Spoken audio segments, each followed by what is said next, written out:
Hey everyone, and welcome back to the channel. I hope that everyone is doing very well, and I really hope that everyone has enjoyed the first episode of the LC Controls back on Heathrow Director. Again, if you've not watched that video already, I've posted episode 1 on Heathrow Direct, so if you do want to go and have a watch that, please do, because I would recommend watching that first and then watching this. But maybe you'll be able to watch this when we explain what we've done in the session. So I basically want to give you a little bit of an introduction on what I'm planning on doing with LC Controls. So I am hoping to bring it back, and I did put in my description that it didn't work out exactly how I wanted it to when it came around a few years ago, because unfortunately, to let you into how it is on VATSIM at the moment, it's just too busy to be able to control London and be able to explain what I'm doing. Whereas if we're controlling an approach unit, we're focusing on one single sector, so we can sort of work together and develop an understanding of that sector and what we're doing. So I'm going to try and do these LC control sessions in that we're going to do a controlling session. We're going to have a controlling session that's recorded, ready to post out, and then we're going to do another video, which is one that we're going to do now alongside that. And we're basically just going to talk through like why I descended an aircraft to a certain level, why I gave an aircraft a head-in, what I decided my landing order was. So basically what we're going to do is we're going to have a look at that exact same video, but instead of me controlling it, it's me explaining to you sort of the reason behind what I'm doing in the video. So to give you sort of a brief overview of what we've got at the moment. So we're on a Heathrow Director at the moment. Obviously, this darkish grey area is the area that I'm controlling at the moment. The green planes are the ones that I've got tagged up, and you see these are like yellowy planes as well. These are the planes that are likely to come through my sector. In terms of other controllers we've got online, you can see the other controller list up here. So we've got a Heathrow ground controller online, we've got a Heathrow tower controller online, a London South controller, and then a London E controller, which is the Clacton sector. So we've got a few London sectors, we've got a few other Heathrow controllers alongside us at the same time. So what I'm going to do is I'm going to start playing this video. I'm basically going to start talking you through what I'm thinking of in terms of landing order. So just a quick overview in terms of what I am thinking and what's going on in my mind with the first few headings that I've given. So we're going to be sending the Shuttle 7 Hotel first on the 120 degrees heading to establish on the approach, then the Spibber 379, then the JetBlue, then the shuttle back here. So that in my mind is already the landing order that I have planned. Obviously, you can make a landing order, sometimes it doesn't work out, but that's the landing order that I have planned. So if I go and start bits of the video, JetBlue 859, turn right in, and I will start talking through sort of bits that we started controlling. So now we've sort of spoken about sort of the landing order that I think that I'm going to be getting for my aircraft. So I'm going to sort of just play through the video at ×2 speed, basically just to talk you through what my thoughts were while I was controlling. So if I go and start that, that's obviously a 2x speed, so they're moving a lot quicker than what they usually are. So my plan is the Shuttle 7 Hotel, then the Spibber 379, and I've just turned the JetBlue to a heading of 105. And they've also got these shuttle guys pointing south. So my plan is Shuttle 7 Hotel, I'm going to chuck him right into the ILS, then the Spibber 379, then the JetBlue nicely behind him. Shuttle 5 Whiskey, I'm just going to pause it there quickly. So I've turned him eastbound now. So I know in my mind that I've got Shuttle 7 Hotel, Spibber 379, JetBlue 559, and then the Shuttle 5 Whiskey. I know that that's what my landing order is based on the amount of miles that they have got to track to the ILS approach. So I will carry it on from there. You see the Shuttle 3 Tango, who's got a heading of 165. It doesn't really... Basically, the standard heading off Bovingdon is usually 120 degrees. So they get 120 degrees, fly down like that, and then in on the approach.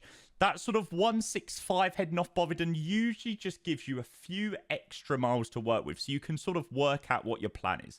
So looking at this situation, this JetBlue 859 should have turned a little bit earlier.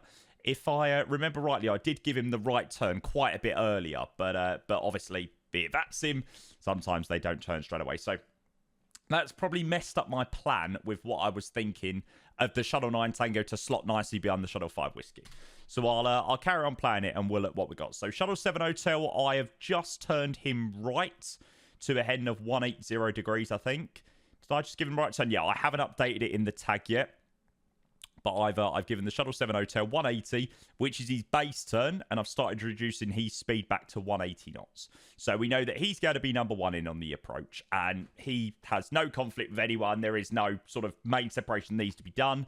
I'm now giving him a right turn to incept on the approach. I'll pause it there. So Shuttle 7 Hotel is given a right turn 240 degrees to pick up the localizer. And then I know that once I've turned that Shuttle 7 Hotel in, that I can start thinking about bringing the Speedbird 379 in. So I've now given him a northerly heading because he's on the south side. So I've given him northerly heading north. And he's at 220 knots at the moment, assigned in the tag.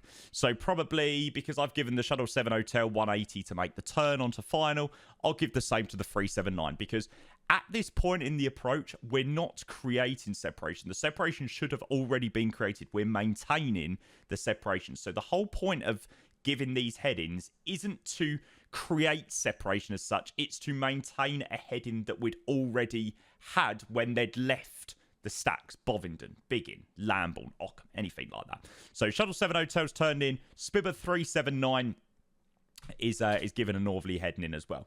JetBlue 859, I think I've started his descent as well. It's a good point, actually, here. So JetBlue 859, I've just started his descent into Heathrow. And then the Shuttle 5 Whiskey, I've just turned him left 075, which takes him sort of back up that way.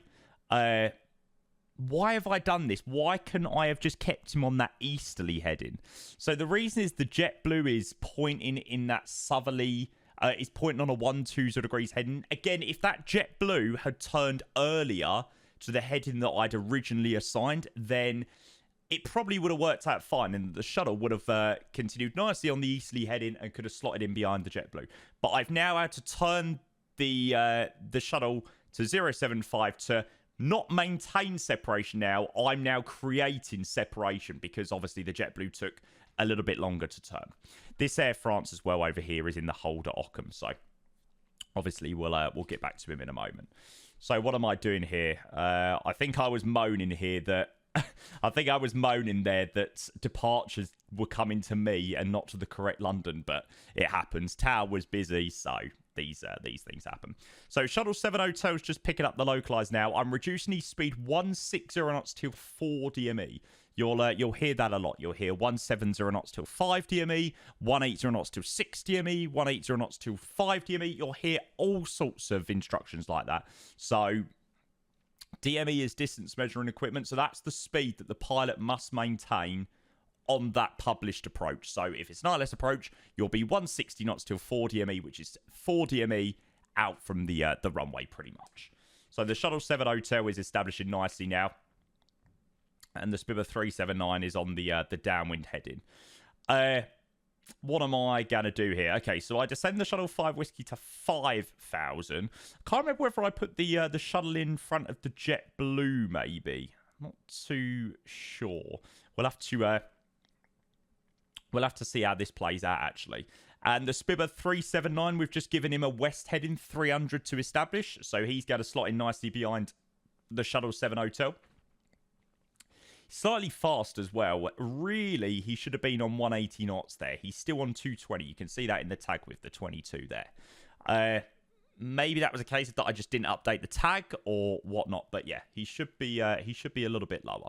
So that's what's happening there. JetBlue 859, I've given descent 6,000 feet, which does lead me to believe that probably I did put him behind the Shuttle 5 Whiskey. We'll have to see how this plays out. So you sort of saw what I was doing there between the JetBlue 859. I was creating a little bit of separation by turning the shuttle to the 075 heading, which has left me a little bit in limbo with this Shuttle 3 Tango. It's not left me with a great deal of room. So I've left that Shuttle 3 Tango on that southerly heading. Obviously, this is Heathrow here. And I've taken him southbound, and I'm going to bring him up from the south side rather than in from the north, even though he is coming in from that direction. It's fine if they go south side for a bit of veteran. So let's carry on. The shuttle free take, obviously, you can see I'm positioning him quite nicely behind the JetBlue 859. It looks like I am putting in the... Probably makes sense, the Shuttle 5 Whiskey to 5,000 and then bringing him in first, then the JetBlue 859 to 6,000 and bringing him in behind. And I've just given the Shuttle 5 Whiskey a base turn. A lot of the time... you see like a 180 into Heathrow, a 180 base turn. I've given a 160. And the only reason being is I think I was being just a little bit cautious between the Speedbird 379 that's establishing there. I think I would have had more than enough room, to be fair, to be able to turn him to 180, but 160 all works out the same. Probably 180 would have worked even better, but we'll see how it plays out. There we go. Sliding back the Speedbird 379 now. 180 in the tag. And then, what did I... Shuttle 5 Whiskey Dad, 4,000. So, a question I always get asked when I control Heathrow is, why are you clearing aircrafts to 4,000 feet? Why are you not clearing to 3,000? Or why are you not clearing to 2,500? So, the standard establishing altitude at Heathrow a lot of the time... Well, I'll tell you. So the platform altitude is 2,500 feet for the ILS approach, but it's very, very, very rare you ever get an arrival that arrives or establishes on the approach at 2,400 feet. And it's mainly because of the interaction with London City. So London City is this little marker here, which is right in Heathrow's airspace.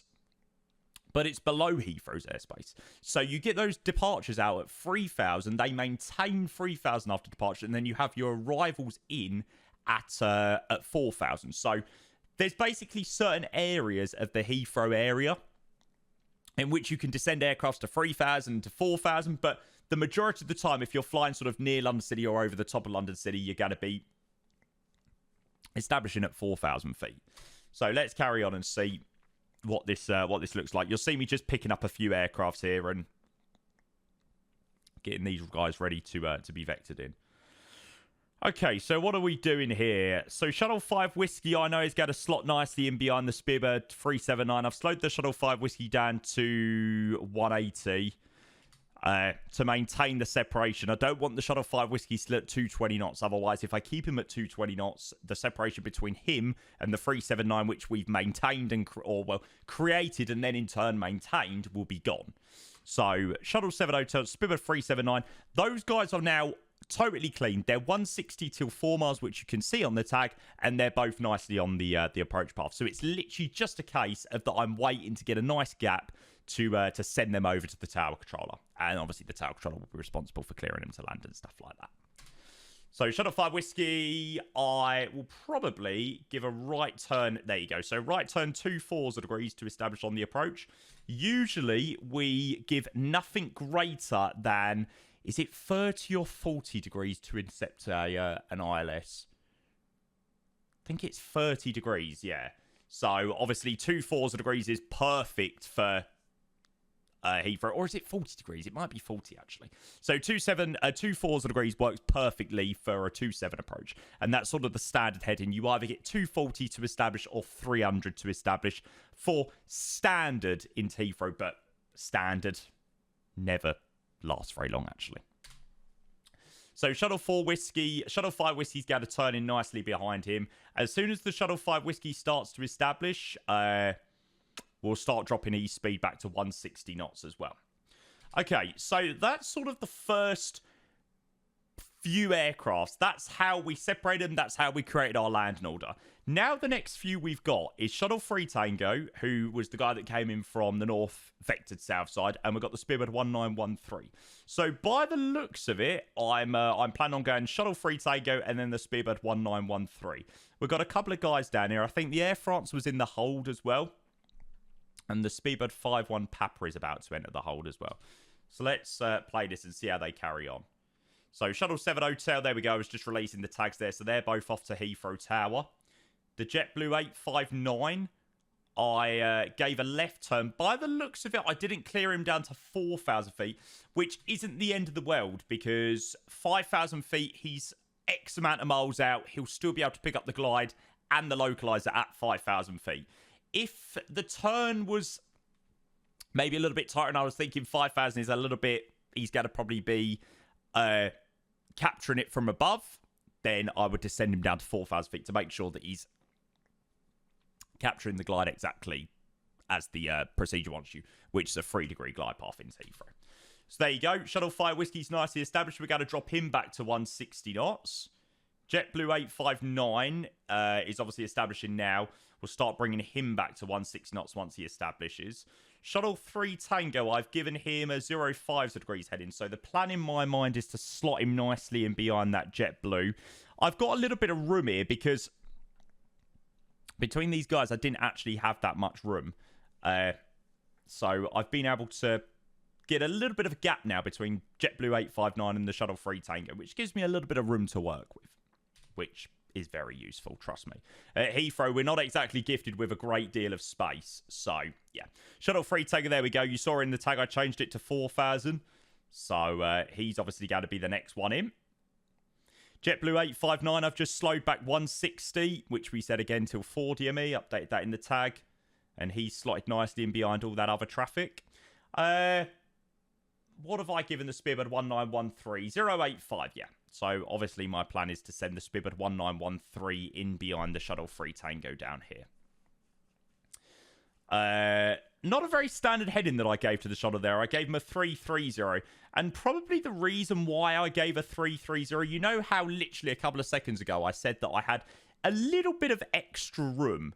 It means that I don't need to do a standard 360. I want to try and close the gap here, actually. So, they've got 2, 4, 6, 8. Let's say about 8 miles, roughly. I want to close that gap. So, standard separation in Heathrow, you can reduce down to a minimum of 2.5 miles on final approach, obviously, barring any wake turbulence separation and stuff like that. So, we're obviously trying to reduce that separation back a little bit because we've got a lot of miles to work with. So I've given the Shuttle 3 Tango a 330 degrees. I probably could have even chucked him all the way into like 310 to really, really, really reduce it back. But we're turning... Oh, there you go. Shuttle 3 Tango left 300, which will... he'll establish nicely on that heading. Spearbird 1913, we know he's clear and separated from the Shuttle 3 Tango on the south side. So we have chucked him for descent down to 4,000. That's me getting a sub on stream. So, yeah, we chucked the Spearbird 1913 down to 4,000 feet. The Air France has come off the hold now. Again, there isn't really much we need to do in terms of separation here because the Air France, you can quite clearly see what I'm planning on doing. There isn't really much in my mind that I'm having to work out here. I know that I'm going Shuttle 3 Tango, Spearbird 1913, and then the Air France nicely behind him. So, Shuttle 3 Tango establishes on the 300 head-in. I hope I gave the Shuttle 3 Tango 3,000 further with the glide. Yeah, maybe so. We'll have to wait and see. Obviously, what you can see is I've got a couple of guys in the hold at the moment. To be fair, I think that's probably perfect for the Shuttle 3 Tango. He might have been slightly high, actually. I probably should have given him 3,000 feet for descent there, actually. Although in saying that, he hasn't started it just yet. Usually, if you'd hit the glide, then it would have already started. Maybe not. Maybe it was all right. Oh, there you go. It was probably okay, actually. And then the Spearbird 1913, obviously, the Shuttle 3 Tango now it's gone to yellow. That means I've released the tag. So the tag gets sent to Heathrow Tower, and Heathrow Tower will then take over the responsibility of that aircraft and clearing him to land. Then what have I got up here? Spearbird 1913, obviously you can see has turned on the final approach now. We're going to start dropping his speed back to 160. So again, on that final approach track, we're not maintaining... we're not creating separation because that separation should already be there. We're using the speeds to maintain that separation. So we're going to slow that 1913 down to 160. He is number 1, 2, 3, 4 in that little queue. So then he'll go over to tower. Air France 337 Juliet. You notice in how sort of as soon as one gets on the approach, we're then clearing the next one down to 4,000. So the 1913 is just establishing. The Air France is then cleared down to 4,000. So we know he is pretty much going to be the next aircraft into to Heathrow in that pack. Right, what am I doing here? So I have given the Spibbard 5-1 Papa off the hold down here. A head in, cleared him all the way down to 4,000 feet. So probably in the back of my mind, I know that he's going to be the next guy in. I've even given the Lufthansa 4,000. No, actually, what I've done here is I've given the Lufthansa a 210 heading. So usually if it's busy, they come off Lambourne, they fly here. They sort of do like an S. They sort of snake into Heathrow. But if it's not too busy, usually we can go 210, chuck them straight into the ILS. Nice and simple. So I've spotted a gap here. I've seen that the Air France has got 4 miles to go to the ILS.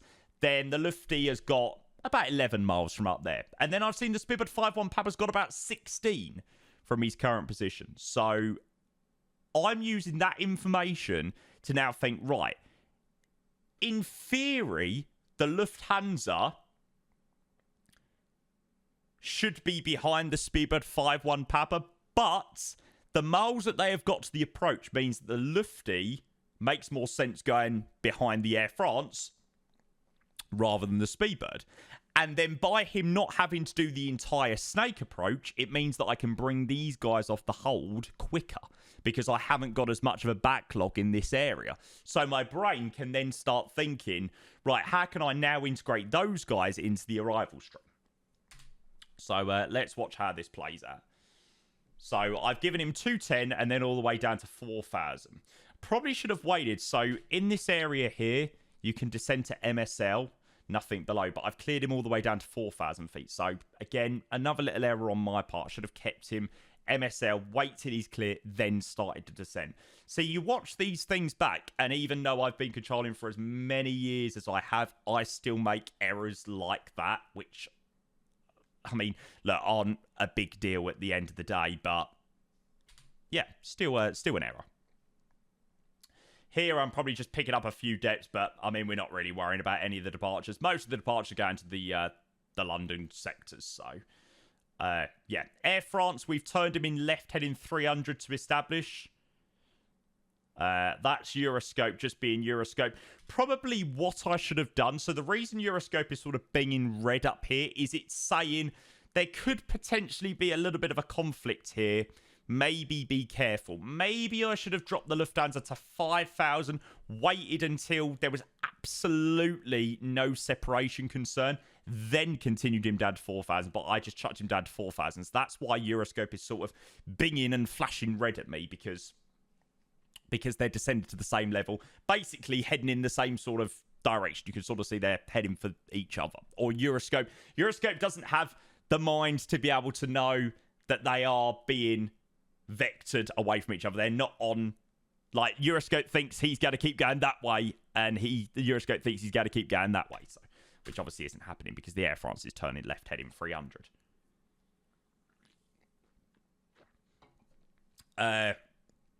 So Spibbard 5-1 Power, I've just given him sort of a head in. He was sort of on a southeasterly heading, sort of 100, 105.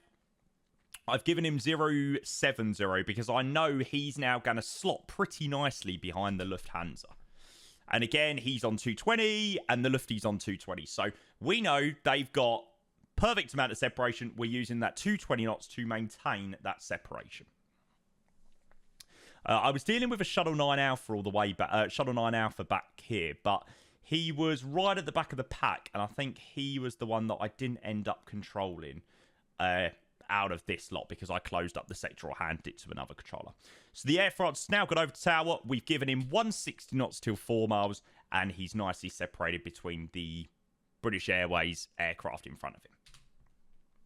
So Air France 337 Juliet. We've got about 4 miles between the Lufthansa. Again, we're using the speed control to maintain that 4 miles, and that 4 miles should be maintained on the approach, which you'll see in a minute.